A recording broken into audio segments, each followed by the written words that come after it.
On the worst day imaginable, the day a nuclear decision has to be reached, the day the President of the United States needs to talk to commanders and allies anywhere on Earth in seconds with absolute certainty the message gets through, that capability does not run on phone lines. It runs through space. Behind the capability sits Space Systems Command, a Space Force field command that designs, buys, and launches the space systems the entire military depends on. Late last year, it changed the way it does that work. The command stood up 8 new units called System Deltas. Each one owns a single mission area and are paired with the operators who use it. So the people who buy a capability and the people who fight with it work in lockstep. Over the next month, we're going inside that change, beginning with the one everyone relies on and never notices.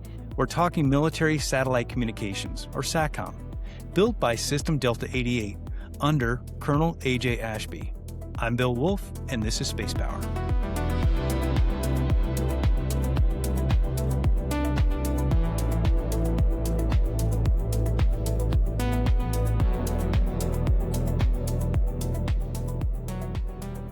Colonel Ashby, welcome to the podcast. Hey, thank you, Bill, and happy to be here and share whatever I can with you about the great 88, System Delta 88, and what we're doing out here at Space Systems Command to put SATCOM capability in the hands of the warfighter as quickly as possible. Yes, sir. Phenomenal. Really appreciate your time. So let's start at the beginning. On September 12th, 2025, you assumed command of System Delta 88, a new organizational unit in Space Systems Command and part of a new construct of system and mission deltas across the Space Force. Why has Space Systems Command and the broader U.S. Space Force shifted to this construct? 1, how did it change what you do day in and day out? And what is the impact on the warfighter? That's a great question, and I always like to lead off with the why. So I'm going to tell you about why we actually activated System Delta 88. And now I don't think it's lost on anyone that space is a recognized warfighting domain. And since we've done that, the one thing that we haven't done all that well is convey that acquisition is a warfighting function to deliver capability to not only deter threats, but prevail should deterrence fail in that orbit. So what I'm really focused on as a commander for System Delta 88 is presenting those combat credible and ready acquisition space-minded professionals and warfighters to deliver capability as quickly as possible. And that's the full range of SATCOM capability, whether it be commercially accessed SATCOM or the really hard acquisition work of developing those acquisition strategies, having those hard conversations with our operations teammates in Mission Delta 8 and our leadership in the acquisition community to really shape and refine those requirements to deliver capability at the speed of operational relevance. And when it's not just the operational relevance, it's threat relevance, right? It doesn't do us any good to develop these exquisite acquisition strategies, deliver exquisite SATCOM superiority capability, and the threat has outpaced us. And so in System Delta 88, we're really focused on the development of those space-minded warfighters and acquisition professionals, but also increasing the gain with regard to the mission unity of effort with our Mission Delta 8 counterparts, really pulling them into the fold. Something that we've always talked about from an acquisition perspective, but really putting our money where our mouth is. And let's sit down with our operational teammates and let's nug through the hard acquisition work of requirements discussions, strategy development, and also pulling them in to the technical evaluations that we do to ensure that we're developing and delivering relevant capability within relevant timelines. So it's all about. Thank you. Yeah, sir. Going fast is what you ended with there. And let's talk a little bit about the process. So you talked about the threat, obviously. Let's iterate on that just for a moment. And then you talked about bringing the ops community into understanding the technical evaluation. So just for someone who doesn't understand those two things, who doesn't quite understand, hey, where are you getting the threat from? How do you iterate on the threat? I mean, for those who haven't seen Chief Master Sergeant Ron Lurch talk about the threat in the space domain, I, of course, would recommend that they go listen to that one. But how do you incorporate that as a threat evolves? And understand you can't talk classified, but as the threat evolves, how do you capture that? And then talk a little bit about how you're communicating with the ops community. Yeah, absolutely.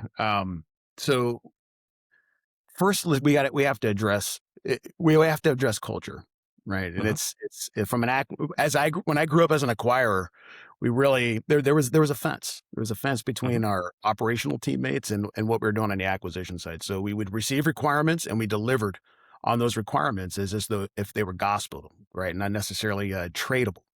And at times, by the time we actually delivered capability, it wasn't exactly what our operations teammates were looking for or what they were expecting. And a lot of times it wound up being irrelevant based on the current threat environment.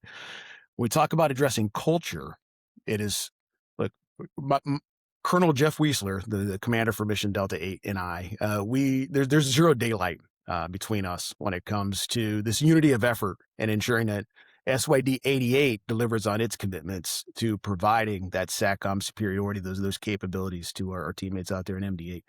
And so when I talk about addressing culture, it's not an us and them. It's the one team. And so we always talk about SATCOM from a one mission, two Delta mindset. And it's in how we operate. So even if we're developing an acquisition strategy, our operational teammates, they are part of the development. Um, every week when it comes to threat briefings, operational capability, what the operational status is of the current systems, I meet with Mission Delta 8. We go over ops cap, we go over the threat briefings, and so we are aligned and we have an appropriate and shared sight picture of the current operational environment. And those threat briefings help shape and inform what those strategies are that we work with our MD8 teammates on. And I'm really proud that so my background is the program director for the Evolve Strategic Satellite System for the ground segment.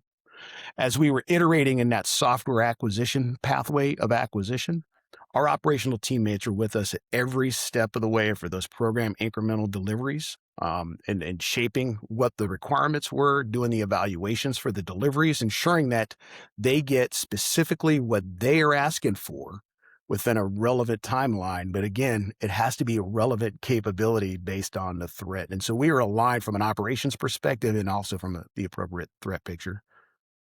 Very interesting. Yeah, I appreciate the fact that you're talking about on a weekly basis, you're going over operational capability and ops cap reporting. So very cool.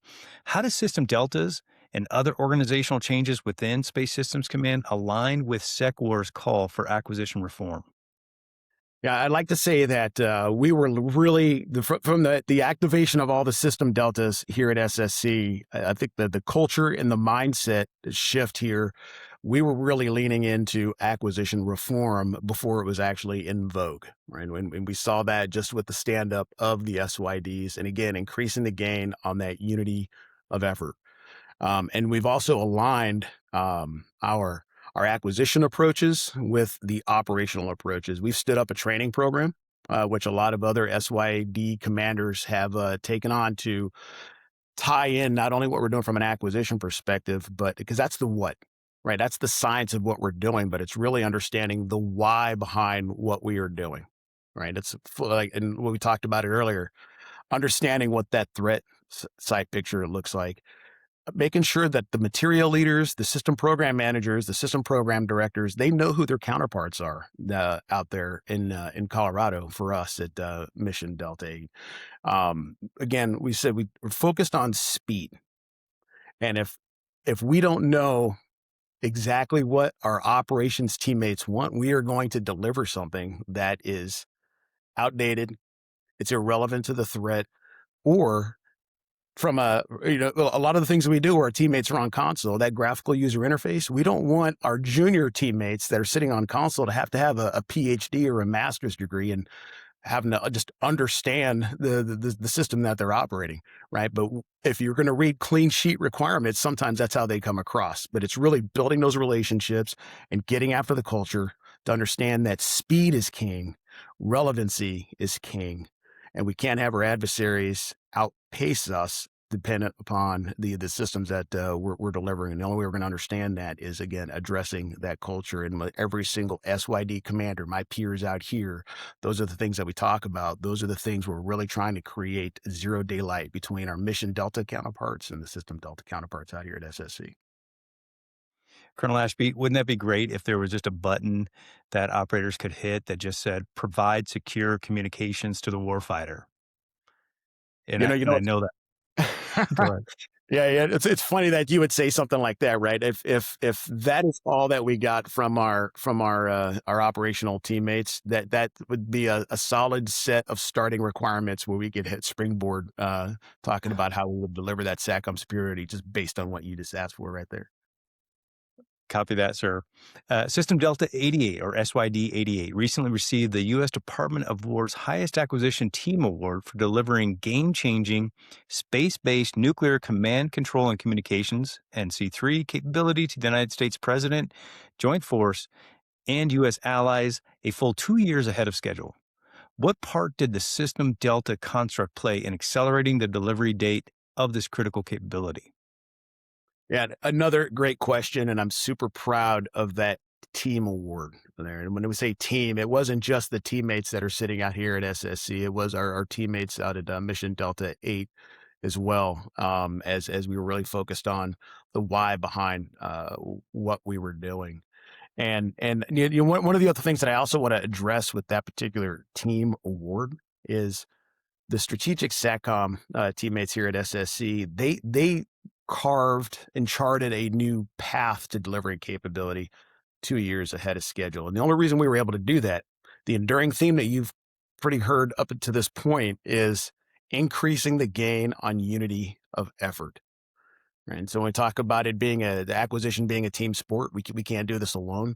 It is really focusing on what our operational teammates needed at that point in time. We understand that nuclear command and control is critically important, not only for the command and control features of that, but it is really the presidential national voice conferencing on our very worst day. And so my teammates really kept that in. We had that front side focus on delivering that capability and working with our teammates on Colorado, and not just Colorado, but at STRATCOM, DC, knowing who your stakeholders are. Again, it was I'm blessed to have a talented group of individuals working in SATCOM, and specifically for that particular award on strategic. But we have that type of talent not only on a strategic SATCOM side of the house. I have it on narrowband, and I also have it on the protected tactical side as well. So it's definitely a team sport. And again, unity of effort, working with our operational teammates to really understand how we were able to make some of those requirements trades to accelerate delivering capability as quickly as we are. And, sir, just to talk organizationally for a second, before System Delta stood up, for folks who aren't familiar with the Space Systems Command construct, can you talk a little bit about how that organizational construct was and how it might have prevented you from communicating with an entire team, to your point, and then the new construct under the System Delta and how it allowed you to talk to the entire team and all the stakeholders? Yeah, absolutely. I can speak specifically to SATCOM because not all System Delta commanders are created equal right now. Some are actually dual-hatted as system program directors. But for me in my portfolio, I am wholly focused on the organize, train, and equip to develop those space-minded warfighters and acquisition professionals to deliver capability at scale and at speed. And before the way that the differences were, and I can, since it's fairly recent, when I was a program director, I was really focused on my specific program, and sometimes at the detriment of external stakeholders, right? So primacy was do no harm to my strategic SATCOM portfolio. So some of those trades that I may have made to optimize strategic SATCOM may have been suboptimal for some of my external stakeholders, solely focused on what I was doing within the program. Now you fast forward and I'm the SYD 88 commander and really focused on not just the acquisition, because I'm an acquisition professional, but I really get to have that laser focus on developing acquisition professionals. and making sure that they don't understand just the science of acquisition, but again, the art, there's the nuance of understanding the why behind what we're doing. And so that's since September, that's what I've really been able to focus on. So not just the acquisition, but I was able to pick my head up and understand, as a commander, when you're harping or you're hammering home as often as you can why you're doing something, it makes it more real. It makes it changes the culture just a little bit more, and it really focuses everyone on acquisition is a war fighting function. And we really made a culture within SYD 88 that we were the tip of the spear for delivering SATCOM superiority. We're not back in the quiver. We're way left of bang, and understanding that the decisions that we make today, whether it's tactical on the narrowband side of the house or even strategic SATCOM, most importantly, that the decisions we make today could actually shape the course of humanity as we know it. Right? On our very worst day, those links have to hold. And that's what we're focused on. And I was able to lift my head up from being just the acquisition guy to I'm a commander, organize, train, and equip, and present those combat credible acquisition forces to the now program acquisition executive so she can execute her SATCOM superiority portfolio. Sure. Thank you for that background. I was watching Stick of Dynamite on Netflix recently, and I was frustrated to not see any Space Force representation in there. But however, what you're talking about is providing that critical communications in that scenario such that world leaders can communicate with each other. So while you weren't represented in there, you were in fact behind the scenes making sure the NC3 C3 layer was taken care of. Speaking of which, commercial first is a key ingredient in acquisition reform. We just saw General Saltzman release the future operating environment and the objective force documents, and in there he gives nod to commercial. We're hearing about the use of commercial off-the-shelf technology, use of recurring engineering, and more. How is commercial first playing a role in your mission area, and does it have a place in very military-specific capabilities like nuclear command, control, and communications? So again, the other enduring theme in this conversation we're having today is all about speed. And commercial first definitely has a place in the entire SATCOM portfolio. And the way we're thinking about that is we got to look at our problem sets and what we're actually trying to accomplish. And if we're trying to accomplish the ensuring that the links are there, from a SATCOM perspective, I'm going to back up here a bit. When SATCOM is so ubiquitous that folks just assume that it will always be there. And that's great because if they assume that it's always going to be there, then that means that we're doing our job. Right. But the threat's evolving. We recognize that.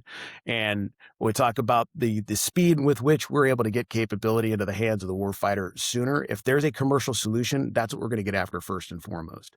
And then if we have to edit on the fringes because the threat's evolving, or we have some military specific requirements that we definitely have to add in the most contested of environments where maybe the commercial solution just may not hold, that's what we'll focus on, and we will iterate ourselves there, right? We want to make sure that we have that. I hate this the old adage, something is better than nothing, and but really putting our money where our mouth is when we say exploit by build. And one of the things I'm proud of right now with SYD 88, as we are aligning the portfolio and getting it settled appropriately to make sure that we're focused on SATCOM superiority across the board. ComSo, the commercial space office right now, has the commercial SATCOM office within it. That commercial SATCOM office, led by Claire Hopper, Cisco, is transitioning over to SYD 88. And all that's going to do is really help us, again, push down that commercial first culture down to the lowest common denominator within the SATCOM portfolio, because they'll be part of the team as we are developing our acquisition strategies to get after delivering capability at speed and at scale. Thank you. And just for a use case, so I'm talking to you right now via Starlink capability. And so I'd look at that as a commercial capability and say, hey, is the Space Force utilizing commercial tech like Starlink capability today? And if so, how? Yeah. Oh, I'll say it's not just Starlink, and I know that SpaceX is a great service provider, for that particular portion of satellite communications. But one of the I want to double back on one of the questions that you asked as far as leveraging commercial, and does it have a place for some of our most demanding SATCOM requirements within strategic SATCOM? And the answer is yes. Right, we Mhm. just recently had a reverse industry day, not only to look at strategic terminals. Right, we're really concerned about having vendor lock from a strategic terminal standpoint, but reprogrammability is critically important. Having that commercial access, more open mission systems architectures to where we have more resilient ground architectures that will also help us lead into leveraging more resilient space architectures, right? Because I look at SATCOM we're looking at, it's not just the space segment, it's not just the ground segment, it's the crypto segment, it's the user equipment segment. That's what the weapon system is. And if we can leverage commercial to the maximum extent practical, that's exactly what we're going to do. So SpaceX has been a tremendous partner in that, but there are a lot of other partners that we're discovering through a lot of the reverse industry days that our teammates have recently had, not only on the ground side, but also on the space segment side of the house. Yes, sir. And you talk about the different segments. And I remember speaking with General Saltzman recently about the criticality of the cyber domain and, the links between the segments, between the space asset and the ground segment. And that link in and of itself has to be protected as well. That data that you all are relying on, that the joint force is relying on, has to be secured. And so you're probably thinking about that aspect as well. Cybersecurity, cryptography, right? And but we want to have that rheostat of those services. Again, not all missions are created equal, and where we can leverage commercial, just straight commercial, we will definitely do that. And again, I would prefer to edit on the fringes, work on the hard parts that have to be that are hard for a reason, as opposed to reinventing or trying to deliver a bespoke system to address a threat. I think our commercial partners are pacing us as well, and we'd be wise to leverage them to the maximum extent practical. Yes, sir. And now that access to space is getting easier, you're seeing more companies probably come online, which is why you've got to have reverse industry days set up. So for folks who are getting into the business and they want to learn more, obviously through the front door, but do you have any other reverse industry days coming up that folks should be aware of? We just wrapped up one of our reverse industry days. So we had a reverse industry day to get after more commercial like satellite ground terminals. And our teammates on the strategic SATCOM side of the house just probably 3 weeks ago wrapped up a reverse industry day in Washington, D.C. For more resiliency. I'll just leave it at that. As far as reprogrammable waveforms, looking at different modems, and a lot of times what we were seeing is on the commercial side of the house, the development efforts that they have going into the space segment for specific modems can also translate into a more resilient ground terminals, the GEPs, and really interested in what their architectures look like, right? They're really leveraging the cloud and things like that. But to answer your question specifically, we just wrapped up a reverse industry day, and we'll be looking to have more, but we don't have anything scheduled at the moment because we're only 3 weeks away from our last reverse industry day. But when folks are approaching my SYD 88 teammates, it's great because they know that we're definitely interested in leveraging commercial, and so that means that we're getting the word out. And it's great that we have an active front door here, led by Colonel Tim Tremillo and his team, and they've been great in helping us craft our strategies for these reverse industry days. Yes, sir. Thank you. And I'm really impressed with what Space Systems Command has done in providing more information on the website. So really great job to the entire SSC team. And so as you develop out your communication strategy or engagement strategy for the year, I suspect that information will be on the website or through the front door. Yeah, absolutely right. It takes a village. Yes, sir. Absolutely. Earlier this year, really impressively, you launched a comprehensive new training program to develop the acquisition skill set of new personnel joining System Delta 88. Is this part of your acquisition reform journey? What was the impetus behind this initiative, and how will it impact the warfighter? Yeah, again, I like to think that we were all about acquisition reform before it was in vogue. I was an operator for a number of years, and so I really lean on my experiences through those different training programs for how we do acquisition. Almost 25 years ago now was my first stop here at SMC back then, and being a prior operator transitioning over to acquisition. And acquisition is very nuanced. And the one thing that I didn't have the luxury of experiencing was a dedicated acquisition program that taught me the why behind what we were doing. And so I saw a need there. And when I was the program director for ESS, we experimented with just some different approaches to getting our teammates spun up on, again, not just the art of or the science of acquisition, but really the art, the why. And that stemmed from our national level strategies, really getting into joint warfighting concepts down to really understanding what are in our acquisition documents. I really saw a gap in our junior acquisition teammates. They show up here at work and they start jobbing day one. But then if you have a conversation with some of them, they may have never have read the capability development document. They may have never have read an acquisition strategy, an acquisition decision memorandum. They're just jobbing, right? My job as a commander, right, is to help foster a culture where folks are interested in what they're doing, but really understand the why behind what they're doing. My job is to develop those leaders that can replace me when I leave. And if I leave an organization and it falls apart, then I failed as a leader. And I always equated those acquisition documents to technical orders on the operational side of the house. You will never climb in a jet and fly behind someone that doesn't know what their tech orders are, right? Those dash ones, those cautions and warnings, what are those things that are going to break equipment or kill you? And so I really wanted to create a training program and a certification program that got our acquisition professionals, our space-minded warfighters, really thinking about not just the science behind what they're doing, understanding those acquisition documents, driving some rigor in there, but then also understanding the why. And then on the tail end of that, kind of following the construct of a nuclear PSYOP certification brief to a wing commander years ago, every single member that goes through the training program does a certification briefing to me. And then the outward success of that is not just in their performance, but they're walking around with a SATCOM tab, on their sleeve, showing everyone that they're now mission ready.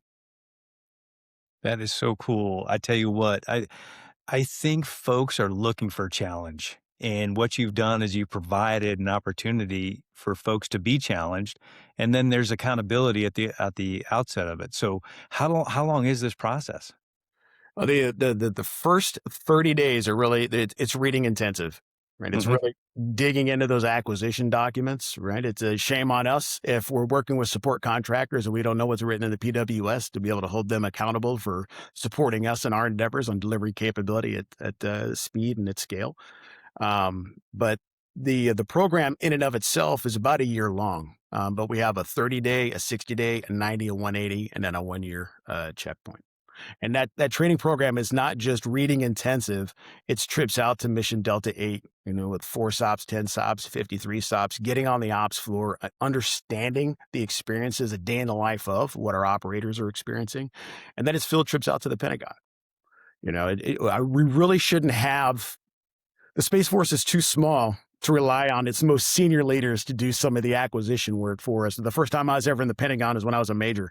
We're taking lieutenants out to the Pentagon. We're showing them what it takes to build that Rolodex of stakeholders and Mhm. understanding exactly what their needs, their desirements are, and who do I need to talk to the most, right? I know that we have program element PEMs that are out there in DC to help us out with that, but it's critically important for the folks sitting here at SSC to understand, how does the Pentagon work? How are we able to leverage the Pentagon? Who are those stakeholders to help us and what we need to do to deliver that SATCOM superiority? So it's holistic, and Mhm. waiting for someone to be a field grade officer for those experiences is too late. Sir, brilliant. Actually, it speaks to a lot of what I've heard from acquisition reform and other Space Force senior leaders talking exactly about that. Let's talk about um, how do you basically instill the ability to be dynamic in the environment that you're in with the folks at System Delta 88 specifically? Do you run them through tabletop exercises about the what ifs, or do you engage with the operational folks about some exercises that they get involved in? So, can you talk a little bit about that process? Yeah, absolutely. When there are opportunities for our teammates to be involved in exercises, we let them be involved. They need to understand where they fit into the overarching picture. As far as tabletops are concerned, we do a lot of red team Hmm. within SYD 88, and red teaming can be where we have a junior officer that is going to go brief the PAE Uh-huh. just on their program, or prepping a junior officer to be able to brief the SAE when it comes to a program management review, and red teaming that, right? When that gives people ownership of what they're doing. And I believe that when folks feel as though they have ownership of what they're doing, you have buy-in. And once you have buy-in, you get step out of the way. Our junior teammates will amaze you with what they're able to do if you give them the opportunity. But I think I don't want to call it fear, but Mhm. folks are motivated when they are responsible for holding up their end of the bargain, specifically when it comes to red teams. Sir, absolutely. I was talking about, I was thinking about your certification briefing. I mean, how stressed were you the first time you had to give a certification briefing? I mean, you probably stayed up all night studying. You're thinking about all the questions that could be asked. I mean, it causes you to rise to that challenge. Yeah, absolutely. It, it, it- we own some of. When I say we, collectively, each individual owns a part of the mission. And when you see junior teammates doing their homework, or bringing up issues that you had not yet thought of, it makes me super proud. Yeah. But I tell my teammates that I need to feel comfortable enough to put them on a plane and go tell our story. And whether that's what we're doing in acquisition, or tell our story on what SYD 88, the grade 88, is all about, they're able to carry the water. And that's not just from an acquisition standpoint. That's understanding how the grade 88 operates from a staff directive perspective, how we support the PAE, and then also how they're supporting their individual program managers. Colonel Ashby, Hammer, can you give me an example about how critical these communications are that you're working on and who the recipient is for these critical nodes that you're developing out and ensuring are there in the worst of times?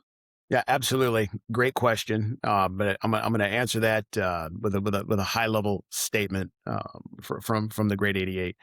I always refer to SATCOM as the lifeblood for command and control. So no matter the dollars that we're investing in the nuclear triad, those platforms, the weapon systems, they mean absolutely nothing if you don't have the ability to command and control them. But what I'm really proud of is, in the most contested of environments, if we have Americans that are downrange and they wind up becoming isolated, we are the ones delivering the capability where the links will hold and our brothers and sisters can come home with dignity and honor. And that's what I'm most proud of. Sir, I can't tell you how excited young people are about the space domain, as evidenced by Artemis 2 being the most popular topic on all of social media worldwide. It just, people are excited about space. So, as we close out, I'd like to ask a standard question that we ask many of our Space Force and other leaders is, what advice can you give to men and women, not just considering a career in the Space Force, but just considering a career in space? I thought about that question for a moment, and it was one of those. It was that question that I didn't have a ready answer for. So it really took me a moment to think about it. But folks that are interested in a career in space, I mean, if you were even thinking about it, my recommendation is that you do it. There are so many opportunities there. Wearing the uniform for as long as I have, um, I would say some of the best parts of my career, as senior as I am now, on the tail end of this journey, is working in space. Um, whether that's commercial, whether it's civil, or on the military side, I'm really, if folks want to talk to me about serving in the military, in the Space Force, the why behind what I do and what we collectively in SYD 88 are doing is to preserve space for everyone's use, right? But should the need arise, we will ensure that, we are deterring any threats, if need be. And like I said, if we have to, if deterrence fails, we will help deliver the capability to ensure that we prevail, no matter the circumstances. But again, I think the bottom line up front to your answer is if folks are interested in working in space, I highly recommend that they do it. I wish I had worked in space a lot longer when I first joined the service, but there is plenty of opportunities to work in the space ecosystem, and whether that's launch or SATCOM or any of the other deep space exploration, manned space. I'm super proud of the work that we're doing, and I would recommend it to anyone. Yes, sir. Thank you for that. Not many people realize that the Space Force still has the luxury of being able to interview everyone applying for the Space Force. And I tell you, the caliber of folks that are joining the Space Force are tremendous. And to your point about joining the civil or commercial sector, the key is understanding what the Space Force does all along. And so that's what we do here at the Space Force Association. We've partnered with the Space Force Cadet Corps for grades K through 12, and then we've created the Space Professional Society for the college level for folks to get involved at the college level, just to understand how critical the Space Force is to ensuring freedom of action in the domain. So, Colonel Ashby, Commander of the Great 88, Yes. I can't thank you enough for taking time out of your busy schedules today to talk to the Space Force Association about all the great work happening over at Space Systems Command and SYD 88. Hey, Bill, I appreciate the opportunity to talk about the Great 88. Thank you. Colonel Ashby kept reiterating, acquisition is a warfighting function. It's a critical reframing. For most of military history, buying equipment and fighting with it were treated as separate worlds. The reform underway at Space Systems Command unifies it, and the logic is simple. If a satellite shows up late or shows up built for a threat that has already changed, the people who designed and purchased it have lost ground just as if they had lost it in a fight. Speed and relevance are not back office virtues, they're weapons. System Delta 88 does things a traditional program office would find strange. New acquirers go through a qualification course, spend time on ops floors beside the Guardians who fly the systems, and earn a SATCOM patch the way an operator earns a rating. The team reaches for commercial industry wherever it can, buying what already exists and saving its hardest engineering for the problems only the military will ever face. Satellite communications, or SATCOM, does not stand alone. It shares a portfolio with another mission area the entire world quietly runs on, the one that puts a blue dot on every phone and a precise timestamp on every transaction. More on that next week.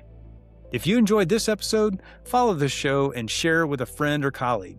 Get involved. Become a member of SFA today at ussfa.org. For those of you in college who want to learn more about what the Space Force is doing, I'd suggest that you follow and become a member of SFA and then sign up to be part of our Space Professional Society, or SPS. You can find out more at ussfa.org. Spacepower Podcast is produced by Ty Holliday. I'm Bill Woolf. We'll see you next time.